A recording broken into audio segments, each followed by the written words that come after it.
हर्ष आहे जरी पावलाना, अर्जुन सांगू हो दाही दिशाना.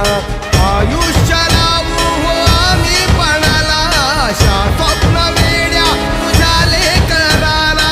आधार लाभो तुझ्या सबुलीचा, तू सुख करता तू दुःख हरता भक्तगणांचा दाता.